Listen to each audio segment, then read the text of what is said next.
is really experiencing a backlog of claims. We talked about this last night, which I know really got worsened during the COVID-19 pandemic. And then, of course, with the passage of the PACT Act last year, the number of benefits, veterans seeking benefits is only going to rise. So I wanted to ask you, if confirmed, what are you going to do to make sure that veterans are receiving timely responses to their claims? Senator Murray, thank you very much for that question. When I was... I'm so glad you're here today. You have a doctorate in chemical engineering. It's my understanding that most natural gas pipelines, and we talked about them, are not equipped to ship blends of methane and hydrogen where the hydrogen component is greater than 20%. Could you please explain to all of us how a conventional natural gas pipeline differs from a pipeline which is capable of shipping blends with more than 20% hydrogen? Sure. Thank you for the question, Senator Barrasso. So hydrogen, being such a small molecule and corrosive, can create cracks and attack imperfections. Are stimulus checks going to be sent out immediately? I know many of you are wondering what's the status for fourth round of stimulus payments. Well, new information has just been released, everybody. I know many of you are hoping for another round of enhanced child tax credit law this year passed by congressional lawmakers. However, you might live in one of the many states making plans to send more money to families between this year and 2023. The last monthly child tax credit payment was disbursed in December, with the final check arriving after parents filed their tax returns this year. There is a Republican Senate proposal that would send up to $350 per child and includes a work requirement. The proposal from Mitt Romney will restart monthly payments for millions of people. But unlike previous stimulus efforts, Romney's plan, which is officially known as the Family Security Act, could put the work requirements in place for millions of recipients. The Family Security Act will provide monthly benefits of up to $350 a month for families with children 0 to 5, and $250 per month to those with children ages 6 to 17. The maximum monthly payment for families would be $1,250, and expectant parents would be able to apply for benefits to begin 4 months prior to their child's due date. In a statement, Romney said his act creates a new national commitment to American families by modernizing and streamlining antiquated federal policies. The biggest element of Romney's plan is the inclusion of work requirements for payment recipients. Details on the exact requirements were not included in the plan, but a common threshold for a state-level benefit is 80 hours a week a month, or a comparable amount of job training or volunteer work. Romney's staff said the legislation is subject to negotiation and is not finalized. And Governor Ned Lyman also announced that this weekend the state will deliver a one-time back-to-school crisis relief benefit of $257 per child to more than 15,000 low-income Connecticut households. Known as the Emergency Assistance Fund, the special benefit comes as $7 million federal grant through the American Rescue Plan. Eligible households include those with children who receive benefits through this temporary family assistance program during May 2022, or who received SNAP benefits and had no countable income during the same month. The majority of payments will be delivered to the recipients' electronic benefit transfer cards, and the state also mailed letters to recipients notifying them that they will be receiving this special one-time benefit.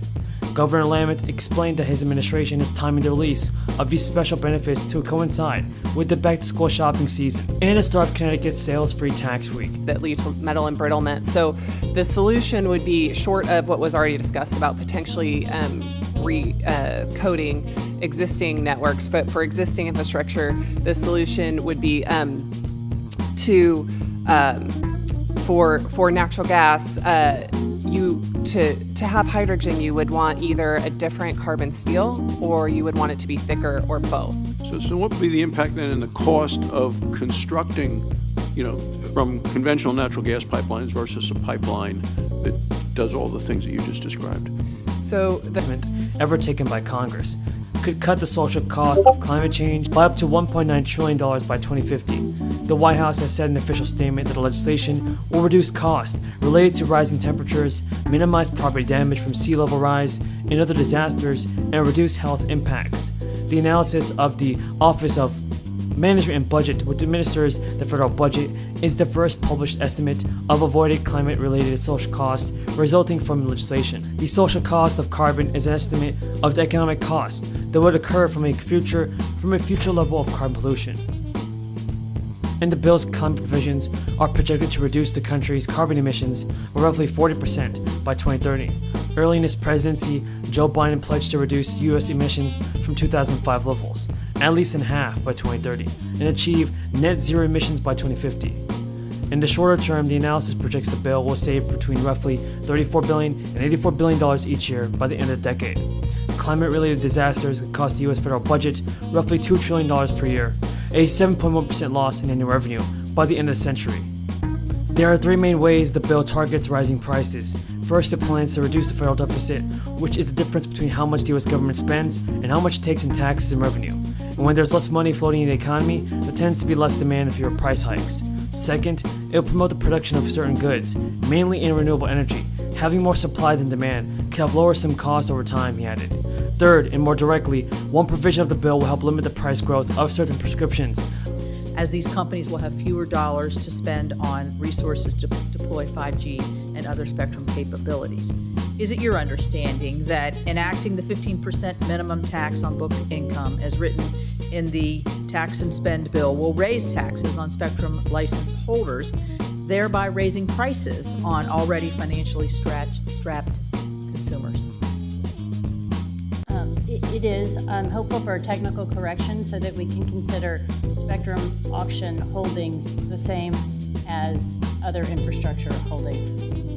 So it is meaning what? It will raise taxes. It's both retroactive on the over 200 million that our carriers have spent on spectrum, as well as proactively. I think it can harm. They're going to have to come up with the tax to pay for what they actually already hold that they were not expecting. I think that can harm broadband build-out. I think that can harm the digital divide and will slow things down. Going forward, it will have to be built into spectrum policy when companies bid on spectrum. Thank you. Again, Ms. Baker, the infrastructure bill set forth a significant investment in high-speed and broadband in the U.S., and as a result, more Americans are connecting.